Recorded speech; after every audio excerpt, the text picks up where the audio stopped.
Hi everyone, my name is Tanya Caves, and my project proposal is going to be decreasing obesity rates within Clay County's nutritional deserts. Target audience, I do have two. I know most of you are going to have one. This will make sense the more I explain this project, but my first target audience is going to be the community that this project affects. So the nutritional deserts and food scarce communities, and secondly, the surrounding communities. And why the second one matters so much is the local community and their voices are typically a lot of times the only ones that can advocate for these communities, especially if people aren't aware they are 5 miles down the street. So other than that, funding, of course, always the biggest factor. Introduction to my project proposal. Once again, my nutritional related issue is going to be the obesity factors within Clay County's nutritional deserts. I am from Clay County. I reside in Clay County. I'm right here.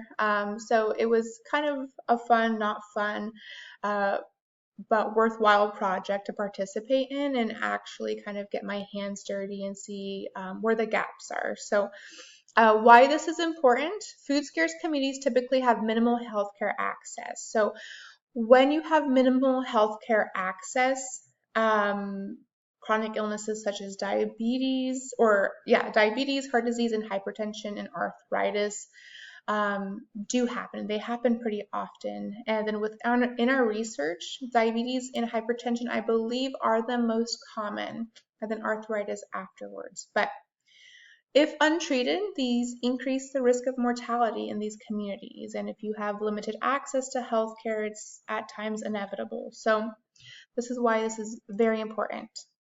Facts about Clay County. Obesity in Clay County's nutritional deserts measure at 35%.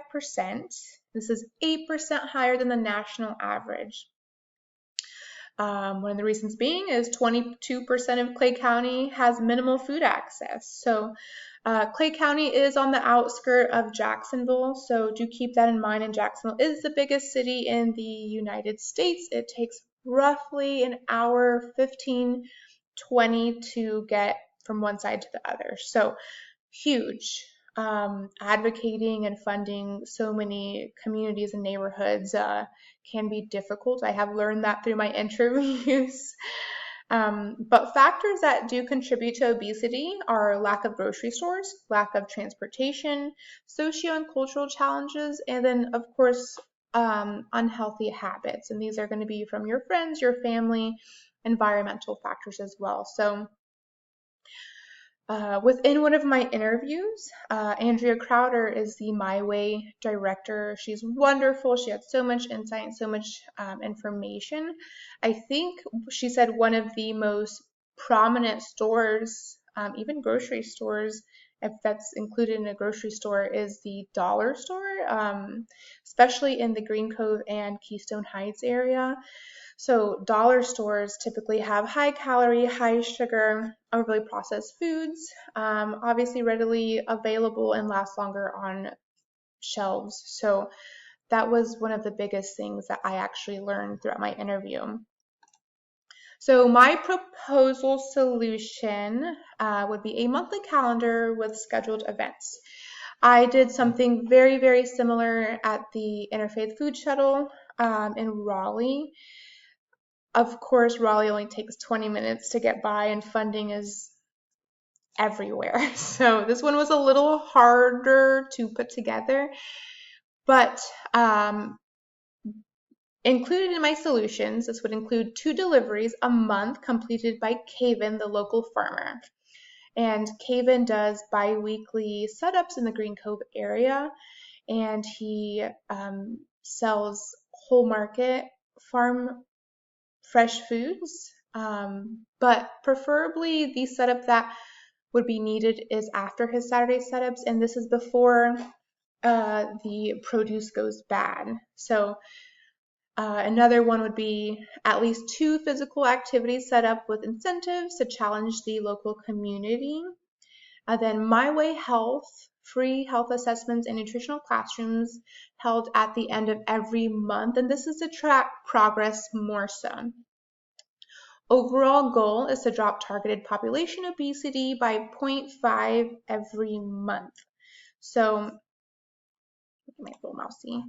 Within my proposal, the reason why we have these set up is to sell produce at low market price or less before produce is wasted from local farmers.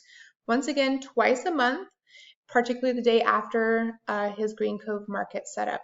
This also helps him because he's not wasting money. And on average, he said that he probably wastes about $20 to $50 every setup. And if he could lower the prices to at least make that money back in those communities, or even half of that, that would still fill his pockets more than losing all of that financially. So set up Tuesdays a month within the pantry with given foods and recipes with the nutritional facts and nutritional classes as well. So the pantry is kind of, we actually ended up going with Orange Park Pantry.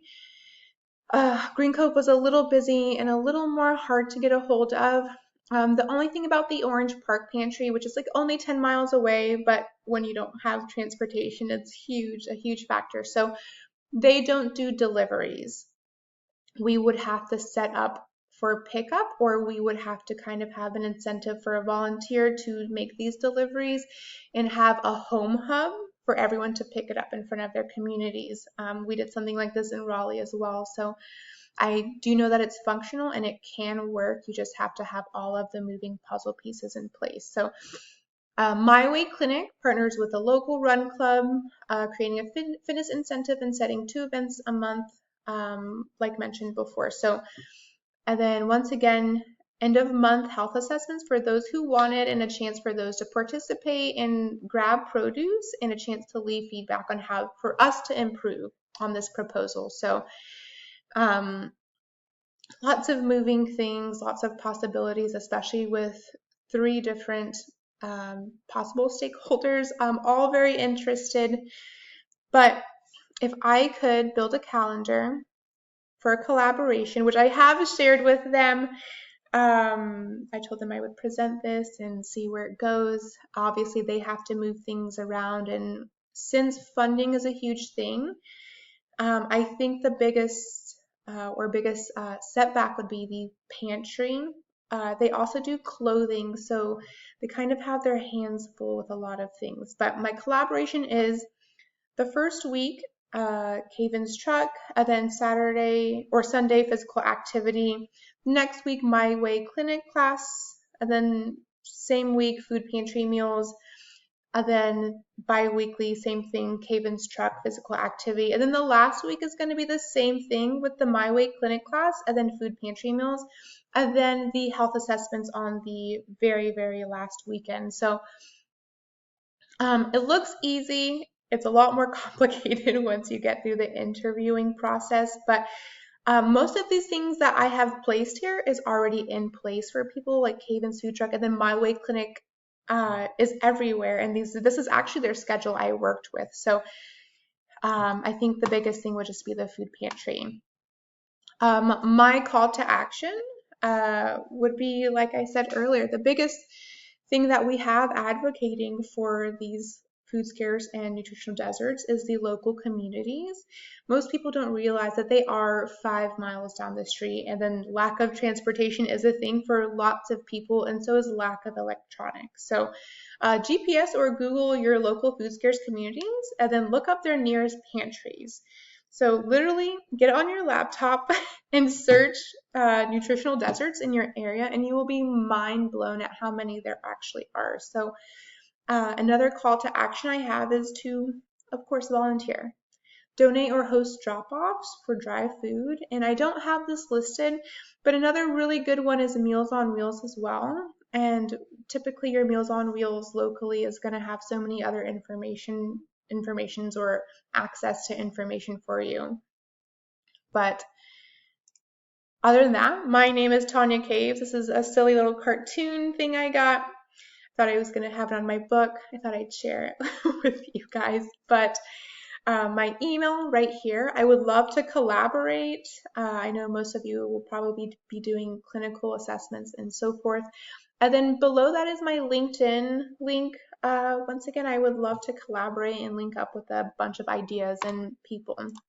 So references I have for the facts and possible propositions and local food insecurity facts are right here if you do want to check.